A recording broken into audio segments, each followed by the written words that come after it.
primeiro jornal a ser fundado foi a Folha da Noite, em 1921.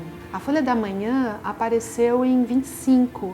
Folha da Manhã saía mais cedo, eu não me lembro exatamente, mas era de madrugada já, o jornal estava saindo nas bancas, saindo da gráfica.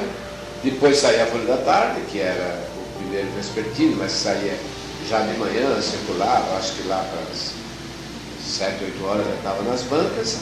E depois a Folha da Noite, que saiu no começo da tarde, ela fechava por volta das 11 horas. Os três jornais conviveram juntos até 1960, quando o Nabantino teve a ideia de reuni-los com o mesmo título, que seria a Folha de São Paulo, mas continuava havendo 3 edições. O Nabantino foi a grande figura por trás da linha editorial da Folha. Ele implantou várias coisas muito modernas para a época na Folha de São Paulo. Concurso de contratação, sistema de avaliação interna, premiação. Ele era um sujeito aparentemente muito frio, mas no fundo era um sujeito que se preocupava muito com os outros. Ele não era um camarada que se comprazesse em maltratar um funcionário, reconhecia as dificuldades de vida do pessoal que trabalhava com ele, no que ele pudesse ele ajudava. Então a Folha de São Paulo passa a circular em 1960. É aí que surgem as 3 estrelinhas, a estrelinha azul, vermelha e preta, cada uma delas representa um dos 3 jornais que existiam. É aí que surge também o lema "Um jornal a serviço do Brasil". A Folha era, isto sim, o primeiro jornal no Brasil, era Claro, depois veio a Última Hora junto, mas era o primeiro jornal que dava uma força muito grande para a reportagem.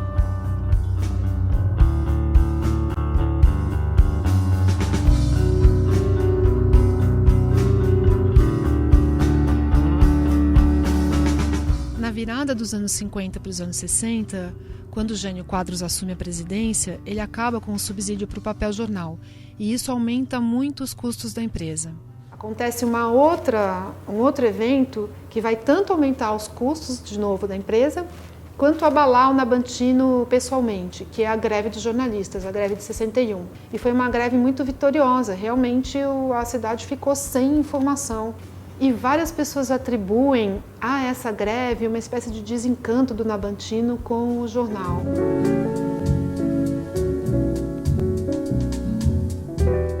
Quando o Seu Frias e o Caldeira assumiram a Folha, no começo da década de 60, não é que o Seu Frias desprezasse a parte editorial, eles até tentaram melhorar a parte editorial e eles tinham alguns jornalistas de prestígio.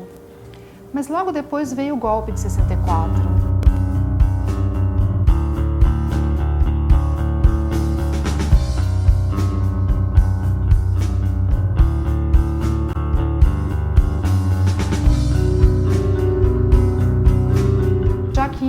Era muito mais difícil tratar da parte editorial naquele momento, por causa da censura, por causa da instabilidade política. Eles deixaram em banho-maria a parte editorial e trataram de cuidar da saúde financeira e da modernização e do crescimento da parte empresarial. O erguimento da Folha realmente foi formulado pelo Frias, com uma acuidade extraordinária. E ele estabeleceu o quê? A base do jornal, né? Pagou as dívidas, passou para a Offset, ele organizou aquilo lá dentro, que era uma bagunça completa. Chegou à conclusão, naquele tempo, o primeiro que chegasse na banca vendia, o que elevou barbaridade a circulação da Folha. Já em 1965, Seu Frias contrata para dirigir a Folha o Cláudio Abramo, que era um jornalista bastante conhecido, influente, respeitado. O Cláudio Abramo, que acho que foi a pessoa fundamental para o desenvolvimento moderno da Folha, porque ele lançou as bases. Eu acho que se não houvesse Cláudio Abramo e não houvesse Otávio Frias Filho, provavelmente o destino da Folha seria outro. Em 74, Seu Frias começa a perceber que não basta um jornal ter as máquinas mais modernas da América Latina, chegar mais cedo nas bancas, ser uma empresa financeiramente saudável e nem mesmo ter os melhores jornalistas. Ele então se dá conta de que o jornal é mesmo um negócio, mas é um negócio diferente, que tem uma característica imaterial, que é a repercussão, é a credibilidade, é o prestígio, é o poder de influenciar na sociedade.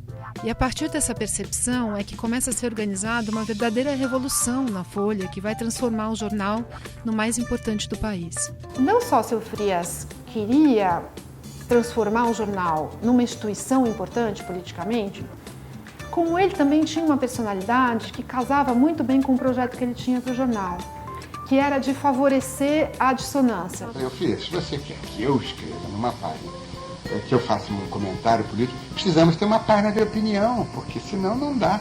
E sem ter combinado com o Cláudio, eu vi que o Cláudio vibrou, tá vendo, Frias? Veio lhe dizendo, nós temos que criar uma página de opinião. Em 77, o Cláudio Abramo teve que deixar a direção de redação. O jornalista que foi escolhido para substituir o Cláudio Abramo foi o Boris Casoy, que tinha uma imagem de jornalista de direita. A redação ficou com medo que o jornal se transformasse num jornal que fosse porta-voz da ditadura, porta-voz do governo militar. E de fato isso não ocorreu, e na verdade muita gente diz que nunca a Folha foi tão ousada e tão de oposição como no período em que foi dirigido pelo Boris Casoy. Eu acho que a minha fase foi uma fase do possível, onde eu procurei dar um caráter menos personalista e mais empresarial. E onde a empresa, a própria história da empresa e do país também compeliu a isso. Quer dizer, houve uma mudança do jornalismo, houve uma tecnificação, um pouco que os jornalistas do período do Cláudio não gostavam, não aceitavam. Foi durante o meu período que nós informatizamos a redação. E em 79, começa a surgir a ideia de fazer uma greve de jornalistas por reajuste salarial. E esse foi um grande erro estratégico da categoria dos jornalistas, porque a greve, diferentemente da greve de 61, é um fracasso total. Os jornais conseguem ir para as ruas, os jornais são feitos, aqui dentro da Folha foi feito por uma equipe de 8, 15 pessoas, dentre elas o próprio seu Frias. Como os gráficos não pararam, o jornal podia ser impresso, bastava que algumas pessoas fizessem os textos.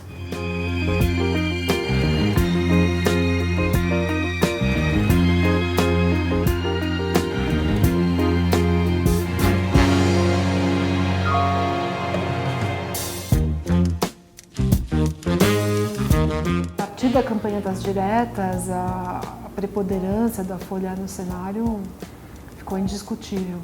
E é logo depois da campanha das diretas que ela se torna o maior jornal do país. A sacada do Otávio. Sacou. Estava na hora de fazer. E o jornal transformou-se na bandeira da direta. Em 1984, quando o Otávio assume a direção de redação, a gente vinha de um momento, então, de muita mobilização política. Junto com o Otávio, vieram várias mudanças do ponto de vista operacional do jornal e do ponto de vista editorial. O projeto editorial foi publicado, o manual de redação foi publicado e, em 89, foi criada a função do ombudsman. O fato é que os números eram inquestionáveis, a Folha realmente era um sucesso de público, de avaliação, de imagem. Quando o jornal aumentou muito a circulação, chegou a tirar 1 milhão e meio de exemplares no domingo, o jornal percebeu que precisava de um investimento maior. Esse investimento que foi feito no parque gráfico permitiu à Folha um conforto em termos de capacidade industrial que vai durar pelo menos mais 20 anos. Esse período que vai de meados de 95 até o começo dos anos 2000 é um período de muito investimento do jornal e de diversificação. Então a Folha investe no universo online, reformula os jornais que ela tinha anteriormente, que eram a Folha da Tarde e o Notícias Populares, e no lugar deles cria então o jornal Agora São Paulo. E depois, no começo dos anos 2000, ela lança um novo jornal, que é um jornal de economia, que é o Valor Econômico, em sociedade com as organizações Globo. Mas durante essa década, essa primeira década dos anos 2000, o jornal foi caminhando para uma outra posição, que era de que não importa a plataforma. O grande trunfo da Folha, o seu grande capital, é a informação, é o conteúdo que ela tem para oferecer.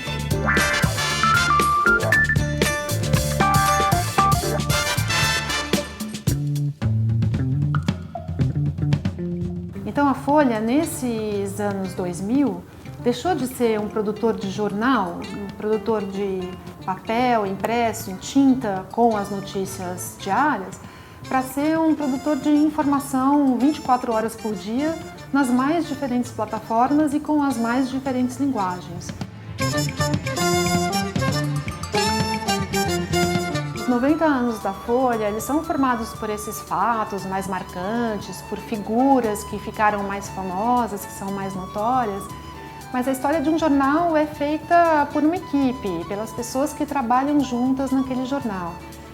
Uma parte das vozes dessa equipe já pôde ser ouvida durante esse documentário. Outra parte dessa história está sendo escrita agora e vai sendo registrada ao longo dos anos, nesse momento e no futuro.